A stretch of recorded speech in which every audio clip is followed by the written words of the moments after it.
محمد و آل محمد کے لیے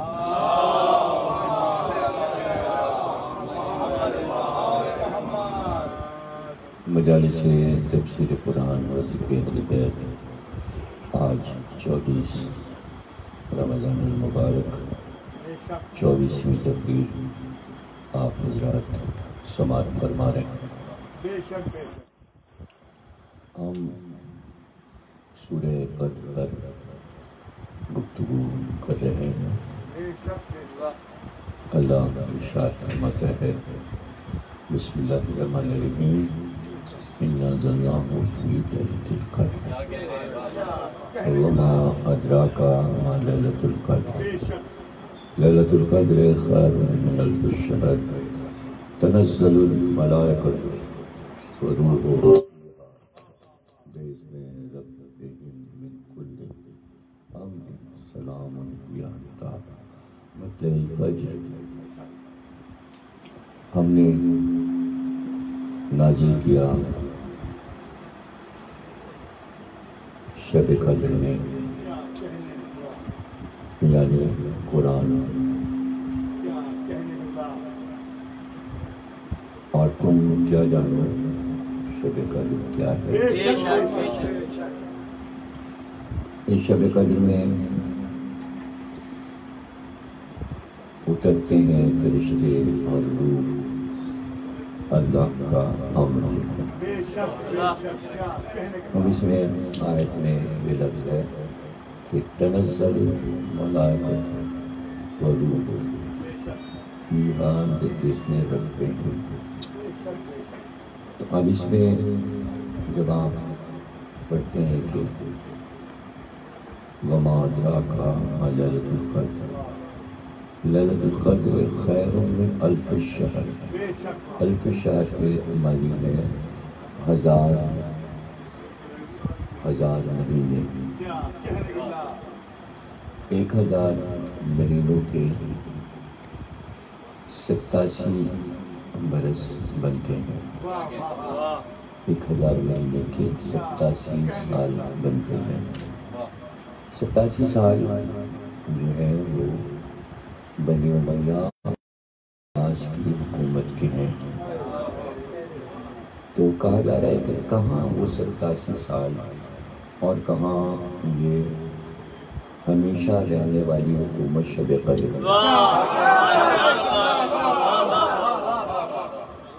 تو اس لیے پہلے کہا گیا وما ادراک، پھر کہا گیا تم تو نہیں جانتے یہ بات، تو بہتر ہے 1000 مہینوں سے یہ ایک رات، یہ ایک رات بہتر ہے۔ کوئی حساب لگایا گیا کہ 1000 الف شہر، 1000 مہینے، شہر کہتے ہیں مہینے کو اور الف کہتے ہیں 1000 کو، تو 1000 جوڑے گئے کہ کتنے سال بنتے ہیں، تو انہوں نے کہا 87 سال بنتے ہیں۔ اب جب حساب لگایا کہ 87 سال کیا رہا تو پتہ چلا کہ 87 سال تک ان لوگوں کی حکومت زمین پر عرب میں، عراق میں رہی ہے۔ تو ایک خیال یہ ہے کہ دنیاوی حکومتوں سے یہ حکومت بہت بہتر ہے، اس لیے کہ یہ حکومت امر رب ہے، کہ کہہ رہا ہے اللہ کہ کل امر، سارا امر لے کر فرشتے اور روح اترتے ہیں کسی پر، تو یہی حکومت کی نشانی ہے۔ اور اس لیے 2 لفظ امام زمانہ کی وزارت پہ ہیں، صاحب الامر، امر کا مالک، اور دوسرے خلیفۃ الرحمان، یعنی زمین کے خلیفہ اس وقت امام زمانہ ہے، یعنی حاکم ہے۔ اور حدیث کے مطابق اگر حجت زمین پر نہ ہو تو زمین الٹ جائے، اور حجت کی وجہ سے زمین رکی ہوئی ہے۔ اب یہ اگر آپ حدیث قدسی کو دہرائیں ذہن میں اور پڑھیں تو آپ کو اندازہ ہوگا کہ جس میں اللہ کہتا ہے کہ ہم نے یہ سب کچھ جو بنایا یہاں سے وہاں تک، یہ ایک ذات کے لیے بنایا، اپنے حبیب کے لیے بنایا۔ تو یہ حدیث قدسی ہے، اب کوئی مانے کوئی نہ مانے، لیکن ایک طویل حدیث قدسی چھپتی چلی آ رہی ہے عربی میں، اور اس کا ترجمہ بھی ہوتا ہے کہ ہم نے یہ محبت کے صدقے میں دنیا بنائی ہے۔ اب یہ بنا تو دی، سجا دی، اتنی سجی ہوئی دنیا ہم نے تمہارے لیے بنا دی۔ اس کو آپ یوں سوچیں کہ اگر کوئی فنکشن ہوتا ہے، کوئی جلسہ ہوتا ہے، اور اس جلسے میں یہ طے ہو کہ ایک مہمان خصوصی آئے گا یا ایک صدر محفل آئے گا، تو اب اس کی آمد کے لیے آپ نے اسٹیج بھی بنایا، قالین بچھائے، جو بھی سجاوٹیں ہو سکتی تھیں، ٹکڑے لگائے، بینر لگائے، اچھے اچھے پردے لگائے، فرش بچھائے، اور اس میں آپ نے زنجیریں اور جھنڈیاں بھی لگا دی، گھومے ہوئے جو زنجیرہ کہلاتا وہ بھی لگا دیا آپ نے، ہر رنگ کے سجا دیا اوپر سے نیچے۔ اب جلسہ جو ہے وہ 2 دن کا ہے، 2 دن منعقد رہے گا۔ تو اب ظاہر ہے کہ جو پنڈال سجا ہے اور جو اسٹیج سجا ہے، تو اب ایک دن آمد ہوئی اور دوسرے دن پھر آنا ہے مجمع کو بھی اور مہمان خصوصی کو۔ تو عام طور سے ہوتا ہے کہ جھنڈیاں تو بچے لوٹ لے جاتے ہیں، وہ تو بیکار ہو جاتی ہیں، وہ تو رکھی نہیں جاتی، ہاں کپڑوں کی چیزیں لپیٹ کے اگر وہ دکان سے آئی ہیں ڈیکوریشن کیا تو وہاں واپس جاتے ہیں، یا اگر گھر کی چیزیں ہیں تو گھر میں چلی گئی قالیاں رکھتی ہے، چانیاں رکھتی ہیں، سجاوٹ کا سب انتظام ہٹا دیا۔ لیکن کہیں ایسا ہو کہ بھئی اعلان 2 دن کا ہے، ایک دن جلسہ ہوا اور اس کے بعد بچے آ گئے، توڑ پھوڑ شروع کر دی اور انہوں نے جھنڈیاں ونڈیاں توڑ لی، تو اس کے بعد دوسرے دن کسی کو نہیں آنا۔ لیکن عام طور سے جو سجاوٹ کے مقام ہوتے ہیں وہاں 1-2 آدمیوں کو چھوڑ دیا جاتا ہے کہ کل بھی یہ سجاوٹ رہنی چاہیے، دیکھتے رہنا کوئی لوٹنے نہ آ جائے، تو محافظ بیٹھے رہتے ہیں کل بھی آنا۔ تو اللہ کہتا ہے کہ میں نے اپنے مہمان خصوصی کے لیے یہ دنیا سجائی، اور 1 لاکھ نبی سجانے آتے رہے چونکہ محمد کو آنا تھا۔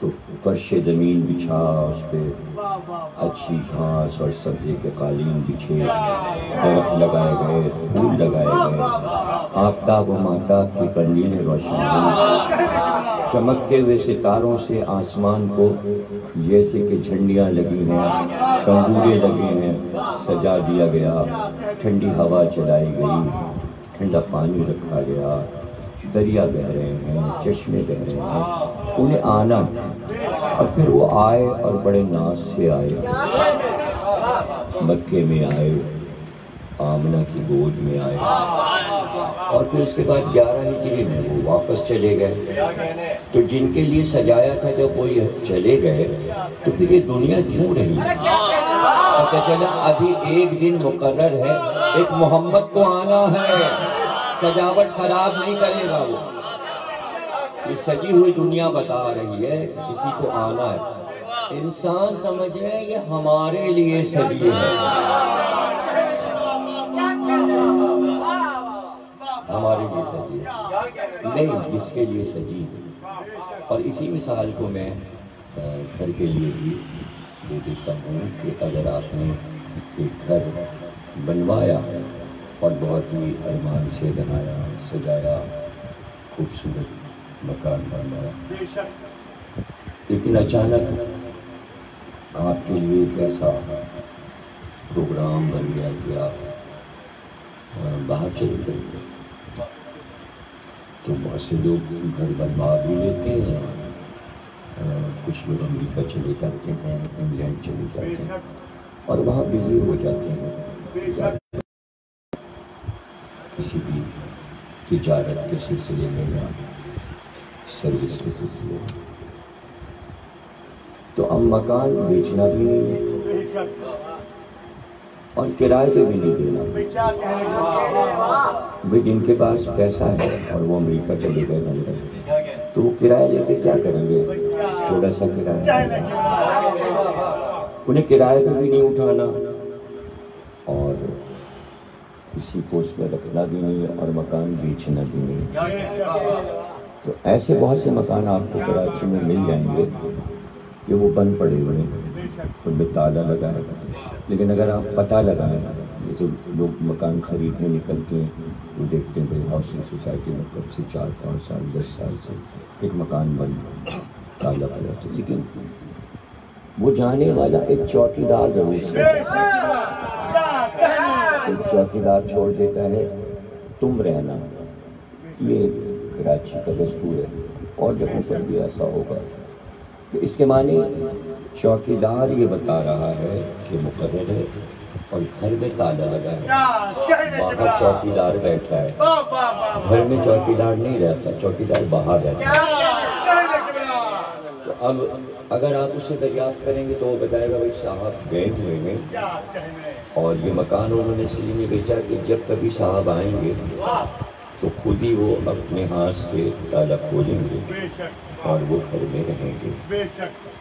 تو اب سوال یہ ہے کہ جو گھر ابراہیم نے بنایا وہ گھر 2 ہستیوں کے لیے انہوں نے بنایا تھا، ایک محمد کے لیے، ایک علی کے لیے۔ علی چونکہ چھوٹے تھے، محمد بڑے تھے، چھوٹا ذرا کچھ لاڈلا ہوتا ہے، ایک چھوٹا گھر کے اندر آیا، بڑا محافظ تھا، بڑا بھائی محافظ تھا، چھوٹا بھائی گھر میں آیا۔ جب بڑے بھائی کو معلوم ہوا کہ چھوٹا بھائی گھر میں آ گیا ہے تو پھر وہ بھی آ گئے لینے، ان کا بھائی چلو ہمارے گھر نہیں چلو گے، ہمارے گھر نہیں چلو گے، وہ ہمت کے گود میں آ گئے تو کیوں نہیں چلیں گے؟ ماں نے کہا بھی کہ دیکھو تو آنکھیں ہی نہیں کھول رہے، محمد نے کہا مجھے دو، جب خوشبو پائی تو آنکھ کھول دی، تو دنیا میں آتے ہی پہلے محمد کا چہرہ دیکھا۔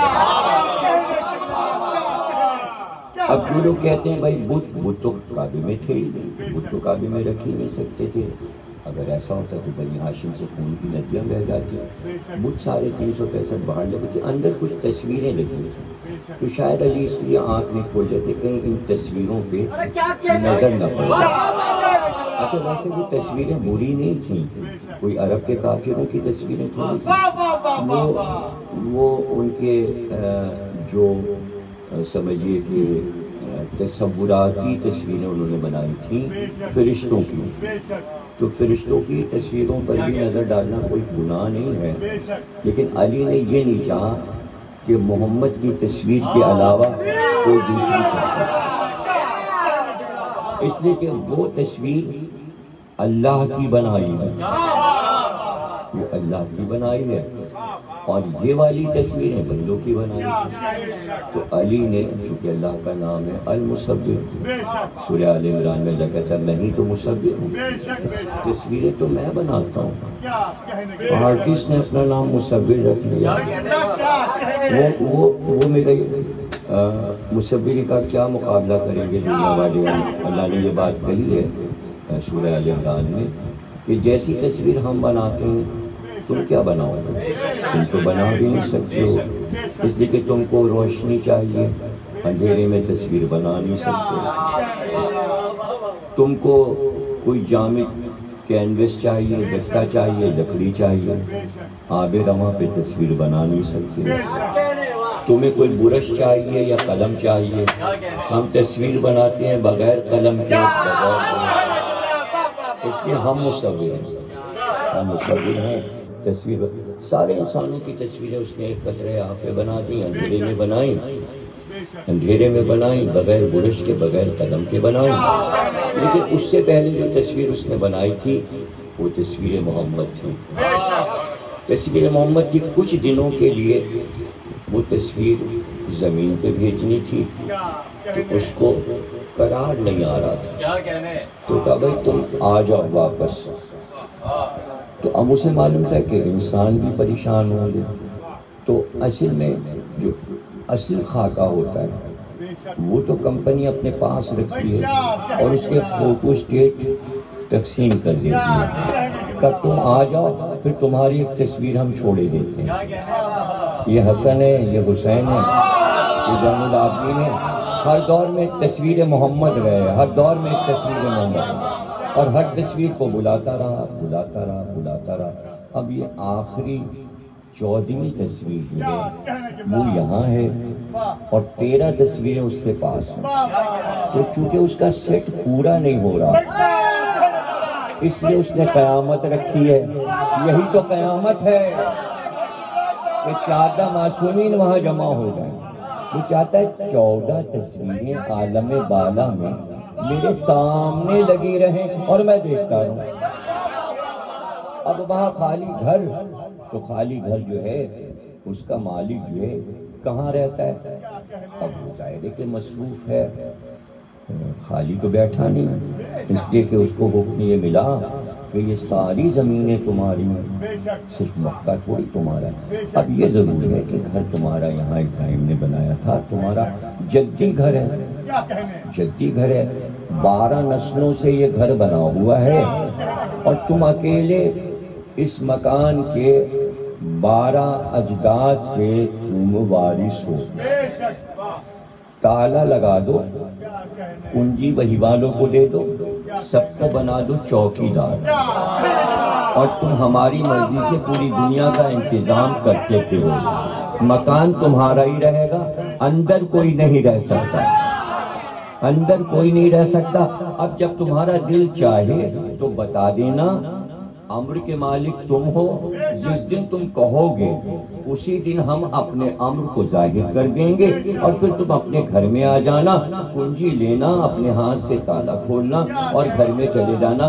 لوگ کہتے ہیں کہ یہ گھر آپ کا ہے، یہ آپ کا گھر ہے. نہیں، اگر کوئی امام زمانہ سے پوچھے یہ آپ کا گھر ہے، وہ کہیں گے ہمارے باپ کا گھر ہے.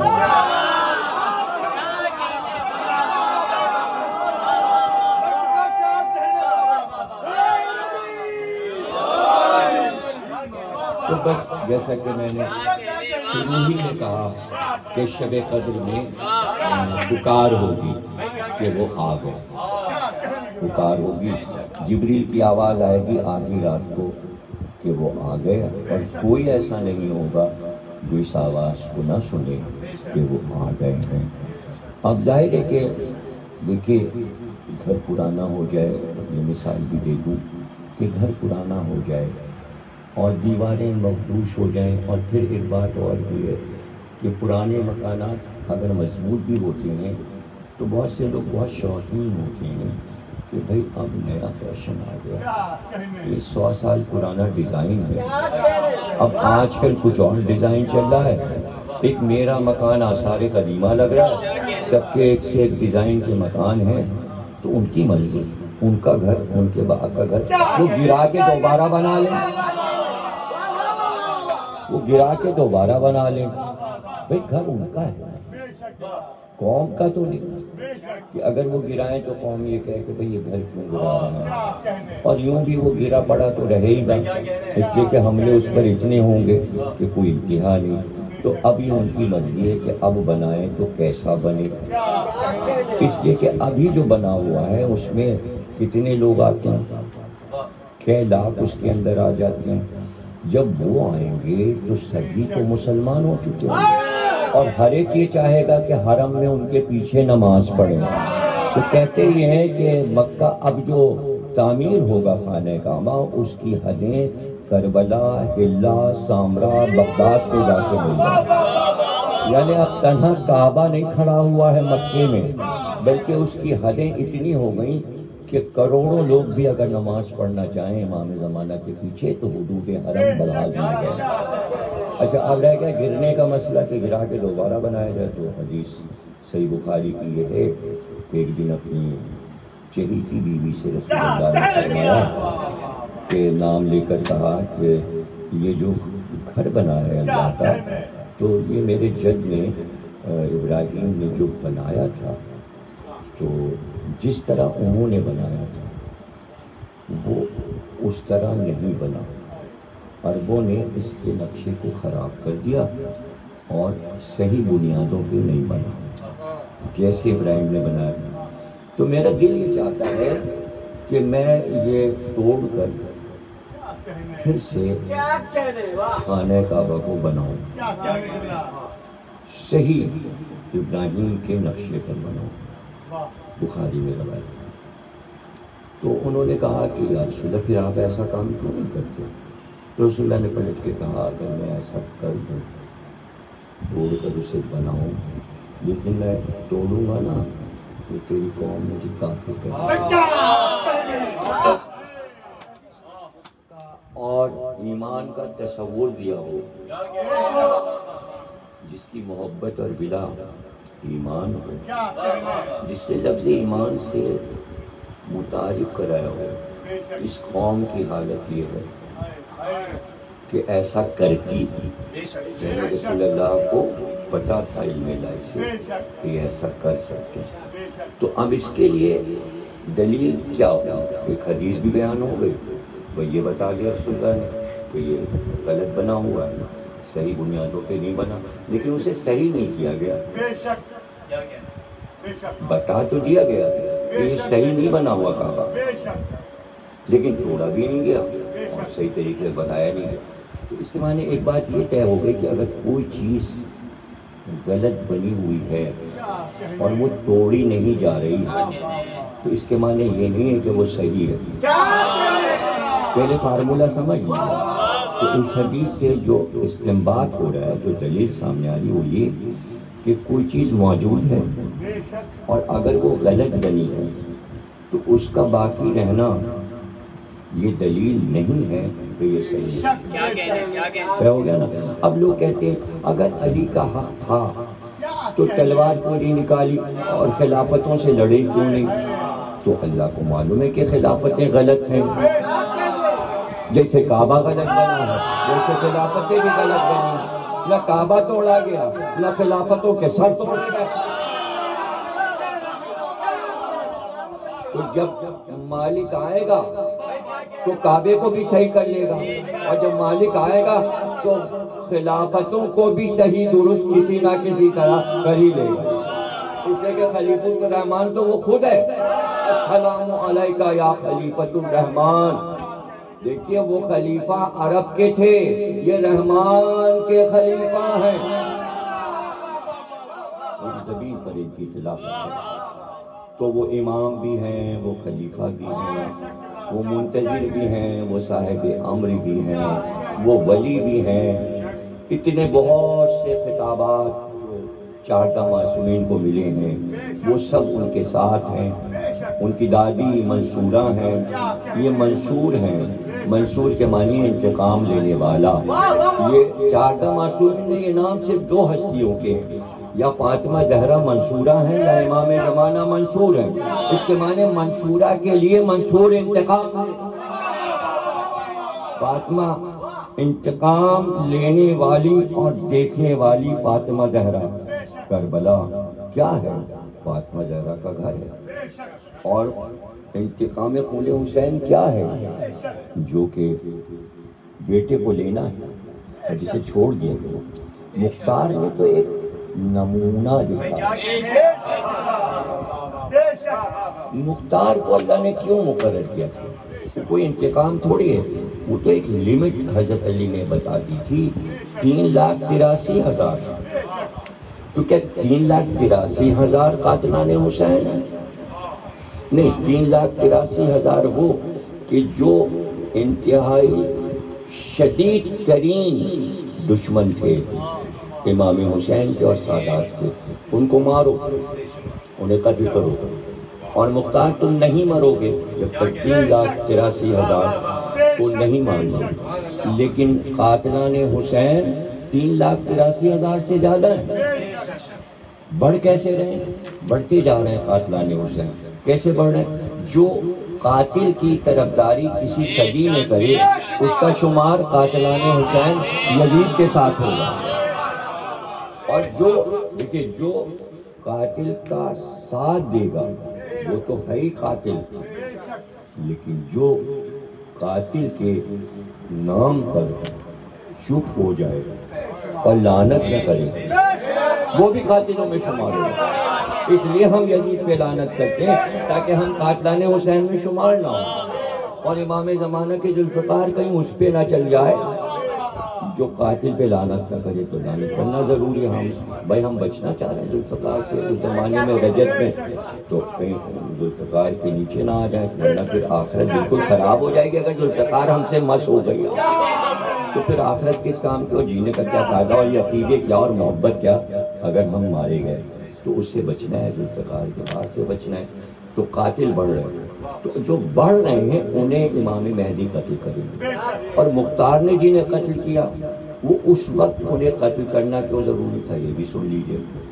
ایک ناگن انڈے دیتی ہے کئی لاکھ، اور وہ کہتے ہیں کہ ایک پورا پانی کا جو بڑا ہوتا ہے مٹی کا، وہ بھر کے پورا اس کے انڈے ہوتے ہیں چھوٹے چھوٹے پپیتے کے بیج کے برابر، اور اس کے بعد جب اس میں سے بچے نکلتے تو وہ آدھے آدھے انچ کے، ایک ایک انچ کے باریک باریک ہوتے ہیں۔ جیسے وہ انڈے پھوٹتے ہیں تو اس میں سے وہ سپولیے نکلنا شروع ہو جاتے ہیں۔ وہ اتنی تیز بھاگتے ہیں کہ وہ ناگ اور ناگن سے بھی زیادہ تیز دوڑتے ہیں۔ اچھا، جس وقت وہ نکلتے ہیں تو کئی لاکھ ان کی تعداد ہوتی ہے، کم سے کم 8-10 لاکھ بچے ایک دم ان انڈوں سے نکلتے ہیں۔ تو ناگن کیا کرتی ہے کہ جیسے جیسے وہ نکلتے جاتے ہیں تو وہ ان کو کھاتی جاتی ہے، سارے سپولوں کو چن چن کے جلدی جلدی کھانا شروع کرتی ہے۔ اس کھانے میں جتنے سیکنڈ کی دیر ہوتی ہے تو ایک کہیں سے بچ کے نکل جاتا ہے، وہ جو ایک بچ کے نکل جاتا ہے اس پر سانپ اتنے ہیں۔ اگر وہ 10 لاکھ ناگن نہ کھاتی تو سائنسدانوں نے لکھا کہ زمین میں کہیں انسانوں کے چلنے کی جگہ نہ ہوتی، سانپوں پہ چل رہا ہوتا، یعنی پوری کائنات میں سانپ ہی سانپ ہوتے اور ان کے اوپر قدم رکھ کے چلنا پڑتا۔ اگر ناگن وہ 10 لاکھ سپولے نہ کھا لے تو پوری دنیا، اگر وہ 3,83,000 سپولے مختار نہ قتل کرتے تو ان کی اولادیں آج کروڑوں میں 1400 برس کے بعد ہوتی۔ اس لیے انہیں مارنا ضروری تھا کہ پوری دنیا قاتلان حسین سے بھری ہوتی اور مومن ان کے اوپر کیا سروں پہ رکھ کے پیر چلتے۔ تو مختار نے زمین کو صاف کیا، اس لیے مختار کا آنا ضروری تھا۔ پھر دوسری بات یہ کہ اگر انسان ظلم کر رہا ہے اور حاکم ظلم کر رہا ہے اور اللہ خاموش ہے اور بدلہ نہیں لیتا تو دنیا کہے گی اللہ کی مرضی یہی ہے کہ حسین قتل ہو جاتے، اور قاتل حق پہ تھے اس لیے اس سے مارے نہیں ہوئے۔ قاتل اس لیے اللہ نے مختار کے ہاتھ سے کہا کہ یہ قتل ہو جائیں تاکہ لوگوں کو یہ یقین ہو جائے کہ اللہ انتقام لیتا ہے اور مظلوم کا انتقام اللہ لیتا ہے۔ لیکن پھر بھی وہ صرف نمونہ تھا، اللہ کا انتقام ابھی نہیں پورا ہوا۔ ایک تو مختار نے انتقام لیا، اس کے بعد اب امام زمانہ انتقام لیں گے، اور اس کے بعد پھر ایک انتقام اللہ خود لے گا۔ اس انتقام کے لیے کہا جاتا ہے یا لسارات الحسین، سارات الحسین کے یعنی حسین کا خون اللہ کا خون ہے، اور اللہ انتقام لے گا۔ ذریعہ پر یہی لکھا ہوا ہے، جب آپ جائیں تو آپ کو یہ بینر لکھا مل جائے گا۔ اور جھنڈوں پہ بھی لکھا ہوا مل جائے گا عراق میں اللہ سارات الحسین، اور مختار کا یہی نعرہ تھا، اللہ سارات الحسین مختار کا نعرہ تھا۔ تو یہ تمام چیزیں جو میں نے بیان کی یہ عام لوگوں کے لیے نہیں ہیں، اگر آن لائن کچھ لوگ سن بھی رہے ہیں تو وہ دور ہو جائیں، ان کے سمجھ میں نہیں آئے گی، جن کے سمجھ میں آ رہا ہے وہی سنیں، اور اس کے بعد بھی جو لنک کھول کے دیکھیں تو جب ان کو 2 جملے مل جائیں اور ان کے کام کے نہ ہوں تو لنک کو بند کر دیں، مت میرے لنک دیکھا کریں، اس لیے کہ میں صرف عارفوں کے لیے تقریر کرتا ہوں، جاہلوں کے لیے نہیں کرتا۔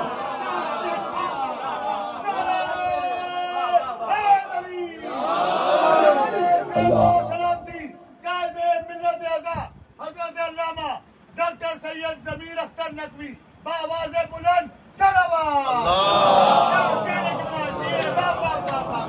کیا کہنے کے بعد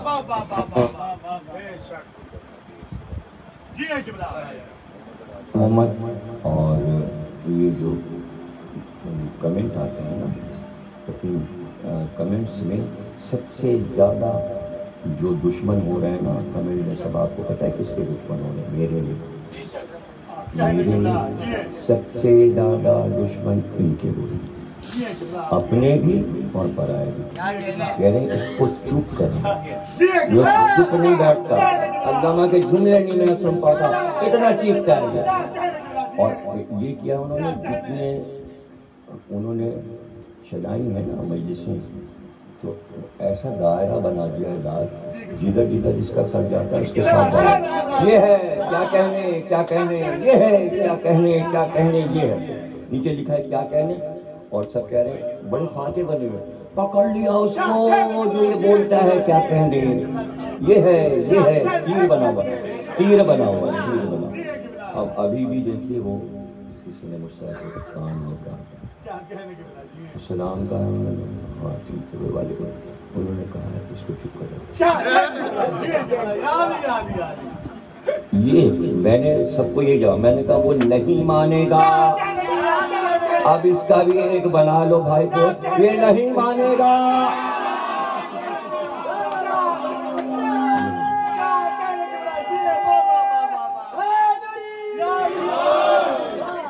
باقی محمد علی محمد جلد امام زمانہ کا ظہور ہو، اور پروردگار ظہور میں تاکید فرما، سب کے گھروں کو آباد رکھ، بلاتے ہیں کہ سب کو قائم رکھ، سب کے گھر والے۔ ایک سورہ فاتحہ منظر حسین صاحب نقوی صاحب کے والد صاحب کے لیے ضرور پڑھ دیجیے، آپ بہت بزرگ اور مومن ہمارے محسن بھی ہیں، بزرگ بھی ہیں، اور انجمن اعتبار کے بانی بھی ہیں، وہ سرپرست بھی تھے، وہ مجلسی تھے، مومن تھے۔ ایک بار سورہ ایک بار سورہ فجر۔